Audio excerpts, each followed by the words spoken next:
দিনটা ছিল পয়লা বৈশাখ। তো আমরা সেদিন বের হয়ে গিয়েছিলাম ঘুরতে।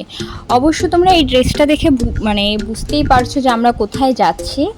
হ্যাঁ, তোমরা ঠিকই ধরতে পেরেছো, আমরা যাচ্ছি হচ্ছে ভিক্টোরিয়া। কারণ আমি এই ড্রেস পরে ভিক্টোরিয়া অনেকগুলো ছবি দিয়েছিলাম পয়লা বৈশাখে।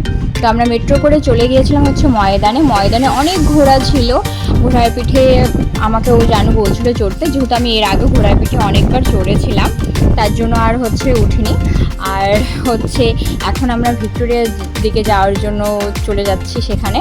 আর এই যে ভিক্টোরিয়ার এন্ট্রির মূল্য হচ্ছে 50 টাকা। তো আমি আর জানো হচ্ছে টিকিটটা কেটে এবার ভিক্টোরিয়ার এখানে প্রবেশ করব। আমি তো গিয়ে দেখে ভিক্টোরিয়ার একদম প্যালেসটা দেখে আমি পুরো না হয়ে গিয়েছি। এত সুন্দর, মানে ফোনে তো বোঝা যাচ্ছিল না, কিন্তু চোখে দেখা এত সুন্দর লাগছিল না, মানে খুব সুন্দর। আর সেদিন খুব গরমও ছিল, রোদুরও ছিল, বাট সেই রোদ্রুটা আমার গায়ে লাগছিল না। আমার একটা আলাদাই একটা আনন্দ হচ্ছিলো যে মানে অ্যাকচুয়ালি আমরা প্রতি মাসে মাসে ঘুরতে যাই, যেহেতু কলকাতায় এখানে আছে, তো কোনো না কোনো জায়গায় আমরা যাই। তো সেদিন আমরা ঠিক করলাম পয়লা বৈশাখে আমরা হচ্ছে ভিক্টোরিয়া এখানে যাবো। আর ভিক্টোরিয়া জায়গাটা এতটা সুন্দর, যারা প্রি ওয়েডিংয়ের জন্য আসবে ভিক্টোরিয়ার এখানে ফটো তুলো, সত্যি জাস্ট খুব সুন্দর। আর এই ভিক্টোরিয়ার এখানে অনেকগুলো ছবি এখানে আছে, কারণ এখানে ভিক্টোরিয়া প্যালেসটা কীভাবে তৈরি হয়েছিল সেটার ওখানে ছবিগুলো দেওয়া আছে।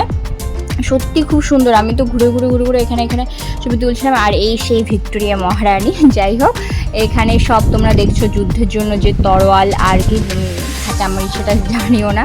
আর এটা হচ্ছে তাঁতিয়া টুপির ড্রেস, ওটা ওখানে ছিল, এবং তাঁতিয়া টুপির যে চুল সেটাও ওখানে রেখে দিয়েছিল।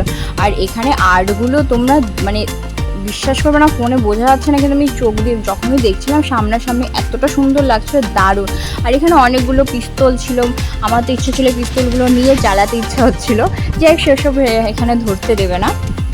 তো এই পাশটা ছিল হচ্ছে ভিক্টোরিয়ার পিছন দিকটা খুব সুন্দর। আমরা এখানে অনেকক্ষণ ছিলাম। আর এখানেই আমার ব্লগটা শেষ হলো। ভালো লাগলে একটা লাইক করে দিও।